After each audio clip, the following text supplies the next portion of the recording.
Bonjour à toutes et bonjour à tous, on se retrouve aujourd'hui pour ma participation au concours du Handmaster organisé par Sergent Guimauve et dont le thème numéro 1 était matière. Donc pour cette création, j'ai décidé en fait d'utiliser une boîte que j'avais achetée donc à Cultura précédemment et j'ai décidé de m'en servir, de la customiser, de la décorer et qu'elle ressemble tout à fait à ce qu'on attendait du thème et à ce que j'avais dans l'esprit. Pour ce thème, j'ai décidé d'exploiter le point de vue scientifique et la définition du terme matière. Étant en classe scientifique, je trouvais que c'était plutôt une idée qui se défendait. Alors, la matière, il faut savoir elle comporte trois règnes. Donc le règne minéral, végétal et le règne animal. C'est ce pourquoi, dans ma création, il y a ces trois règnes qui sont tout le temps mêlés les uns aux autres. Et c'est réellement la base en fait de ma création. J'ai tout créé en fonction de ça. J'ai réfléchi en fonction de la définition. Alors pour commencer, donc j'ai en fait peint ma création en gris pour représenter le règne minéral en fait. Donc voilà, le gris rappelant un petit peu la pierre, les minéraux, les cristaux. Donc voilà. J'ai mis autour en fait une bande de dentelle pour finir un petit peu le tout et pour apporter un côté un peu plus, non pas girly, mais un côté plus sympa en fait à la boîte. Voilà. Au niveau du fermoir, donc je l'ai changé également pour qu'il ressemble un peu plus et pour qu'il soit plus en adéquation avec le thème. Voilà. Alors maintenant pour ce qui est à l'extérieur et donc sur le couvercle de ma vitrine, j'ai tout d'abord dans des bandes vertes découpé des bandes vertes tout simplement. Je les ai assemblées en quinconce et donc je voulais apporter une texture un peu mousseuse, un peu comme si c'était de la mousse, du coup de la verdure. Voilà, pour représenter le règne végétal. Le règne végétal est aussi présent à travers ce champignon vénéneux qui est l'amanite tumouche. C'est pas par hasard que j'ai choisi ce champignon. C'est uniquement parce que ce champignon a le pouvoir d'enlever la vie et donc de supprimer de la matière alors qu'il est lui-même de la matière. C'est un paradoxe qu'il faut plutôt développer, je pense. Nous avons ici donc une feuille de hêtre et on en retrouve une deuxième ici. Ces feuilles ont été colorées à l'aide de pastels secs. Et donc, pourquoi des feuilles de hêtre? Puisque nous sommes de la matière. Chaque chose que nous voyons est constituée de matière. Voilà, tout simplement.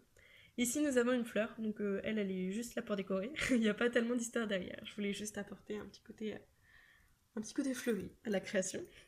Nous avons ici une branche de lierre qui je trouvais un petit peu sympa de mettre en coin comme ça. Donc voilà. Nous avons pour représenter maintenant le règne animal.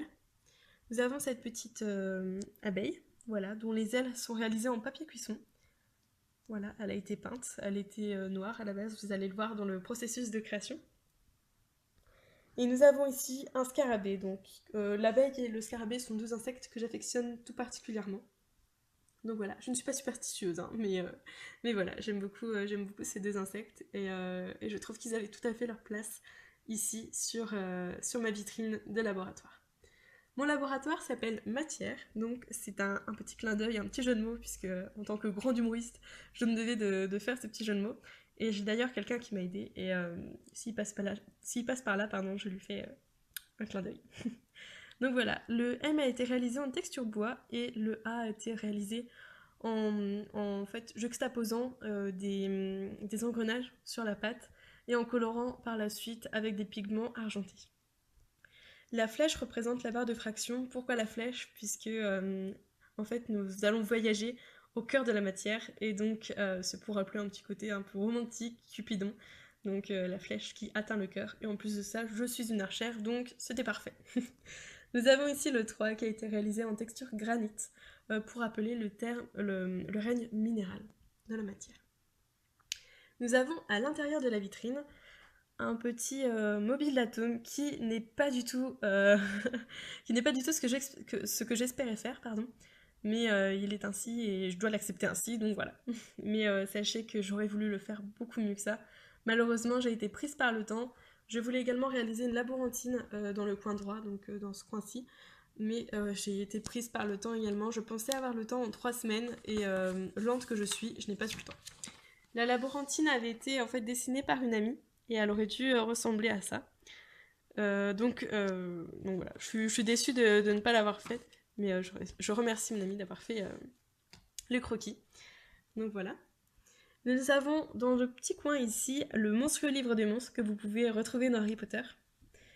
Au niveau du sol, il s'agit en fait d'un parquet que j'ai réalisé en Fimo tout simplement, que j'ai peint par la suite, patiné pardon, avec de l'acrylique, dont j'ai enlevé l'excédent, ce qui fait que l'acrylique s'est coincé dans la rayure. Tout le principe de la patine, je pense que vous vous en doutez. Nous avons pour les murs et également le plafond, comme vous pouvez le voir. Donc j'ai utilisé des feuilles tout simplement colorées à motifs qui viennent des blocs que l'on peut acheter chez Action, que je pense vous connaissez aussi. Nous avons ici un petit cadre avec un papillon, donc le cadre a été réalisé en Fimo, et le papillon quant à lui est issu d'un transfert. La table a été réalisée avec du balsa en fait, que j'avais acheté auparavant pour faire des vitrines. Malheureusement, je n'ai jamais eu le temps et je ne m'y suis jamais réellement intéressée. J'avais acheté pourtant des livres et tout ça, mais je ne m'y suis jamais penchée à 100%. Ce qui fait qu'aujourd'hui, j'utilise le bois pour faire des tables. Donc j'ai découpé en fait les tables aux dimensions.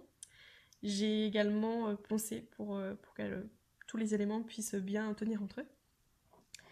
Nous avons à l'intérieur, et donc posé sur la table, sans que je fasse trop d'ombre, voilà, nous avons des petits, donc en bas à droite, nous avons des modélisations en fait de molécules.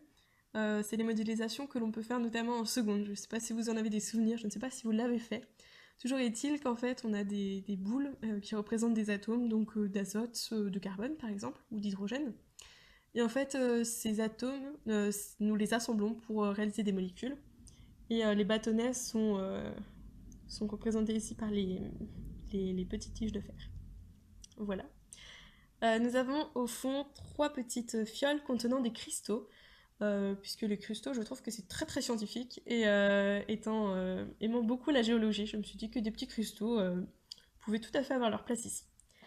Nous avons une plume également posée sur la table, donc vous avez sans doute du mal à voir. Voilà, on la voit un petit peu puisqu'elle est blanche.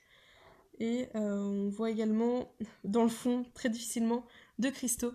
Donc quoi qu'il en soit, vous reverrez tout cela donc en photo puisque j'ai réalisé un diaporama avec le processus de création. J'espère que ma création vous a plu, je remercie le jury et je remercie Sergent Guimauve, également les partenaires pour ce concours dont j'ai été réellement très contente de participer. Donc voilà, je vous remercie beaucoup et je vous souhaite à toutes et à tous une bonne continuation.